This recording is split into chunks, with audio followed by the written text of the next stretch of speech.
Well, we're reaching a very important time in America, aren't we? I think everyone can feel it. And everyone's kind of wondering, why has everything gone amok? Everything feels really very tenuous and argumentative right now, especially in the middle of this healthcare debate. So the history on that would go back to what is happening in the media right now. We have to keep in mind that the media has actually only been around for about the past 50 years. But from the very beginning, news started out with a focus toward journalism, which would be a focus towards helping keep the American people notified of facts that they need to be aware of. For instance, being an alert and knowledgeable citizenry. That it was the point originally. If you go back to like Edward R. Murrow, it's really good to watch the movie Good Night and Good Luck. And so over time, though, news has become more and more an arm of corporations. And so what we have today is Time Warner, and we have Rupert Murdoch.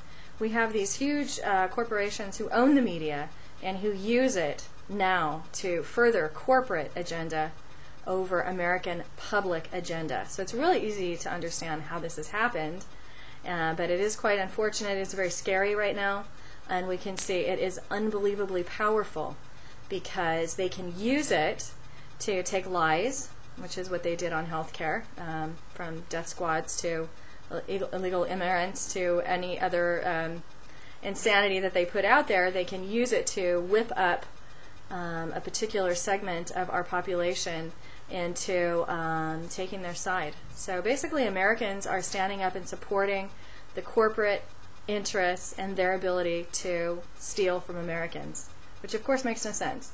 But, you know, that's where we are today thanks to Fox News. So this is a little quick rundown. It's pretty easy to see that if you step back from it a little bit, this is not a video for Fox watchers. This is not a video for conservatives. You're not going to be able to understand it. It's going to be completely over your head. You're going to think I'm a nut job. That's fine. I don't care. I have no problem standing up and having people think I'm a nut job just so that I can try to do something for this country in this time. Really? Insanity, wreck, and limp brain are completely indoctrinating a huge group of Americans, and it's leaking out into the rest of our culture. It's quite sick and saddening. One person that they use quite a bit on Hannity, I haven't watched all that junk lately, but I've seen her on there quite a bit, is Ann Coulter. We all know Ann Coulter, right? From TV. So here she can write a book. It's called Treason, Liberal Treachery from the Cold War on to the War of Terrorism. So basically her premise in this book is that liberals are all traitors, and liberal media is, like basically she starts out with McCarthyism, saying, how great Joseph McCarthy was. She still stands by that. And those dark ages that we came from back again in Edward R. Murrow's time. So she can write a book like this. This is a New York Times bestseller. She is on Hannity and O'Reilly quite a bit. Now somebody else came out with a book called Brainless. And it is quite interesting, The Lies and Lunacy of Ann Coulter. So this one is fairly interesting. This one is incredibly interesting, the way that she spins fact. How does stuff like this get on the New York Times bestseller list? How does this woman get on Hannity and Fox? How can we have this much discrepancy in fact? She thinks she's right. He thinks he's right. The reason being is this entire machine is made to continue corporate interests. And so any grounding on fact is not needed. In fact, fact is looked down upon in those circles because that would inform people. So here's a really good illustration of what I'm talking about behind me. This is what I have here is conservative agenda. We'll go this way. Okay, so if you look out right now into the conservative news media right now, what you're going to find is, for one thing, there's no such thing as global warming. Global warming is now just a cap and trade joke that is being played on everyone to steal all of our money and to make Al Gore very wealthy. And so by doing this, we're actually denying the fact that man has any impact on the earth whatsoever. pollution is wrapped up with that. It's all just part of global warming. According to these people, there is no such thing. Climate change is going to happen anyway. Man has absolutely no impact. There is no island of plastic in the middle of the ocean the size of Texas. The ice caps are not melting. Oil is no problem. So you can see how that would be a bit dangerous, because it's not true. Secondly, they'd like us to have no health care. Because, you know, Levin says that we have the Cadillac of healthcare systems. Now, if you get with fact and you get out and compare us to some of our other contemporaries, you find that America is actually highly lacking. We pay more than any other country, and that's because we've built $3 trillion worth of profits in.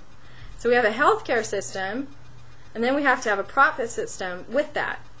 So if we switched out of a profit system, we would use all of that profit to actually have good health insurance. But you can't ever say anything like that. Oh my God, you're a communist. Okay, next.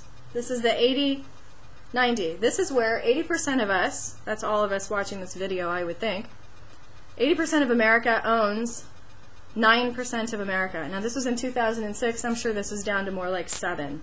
This is called wealth distribution. This is done through tax cuts. You can't really talk about this, or they have complete conniption fits. I guess maybe when it gets down to where 80% of us own 2% of America, they might get a little upset. Or maybe if we own 3%. But right now, 80% of us own 9% of America. And every time that percentage goes down by 1 percentage point, 3 million more Americans slip into poverty. So this has an effect on you every day when you go out to work and you try to make a living, because there is just less for all of us, because the 20% get the 91%. So don't let them tell you it trickles anywhere, because it doesn't. The Iraq War is another good example. Conservatives will support the Iraq War. They'll tell you there was yellow cake. They'll tell you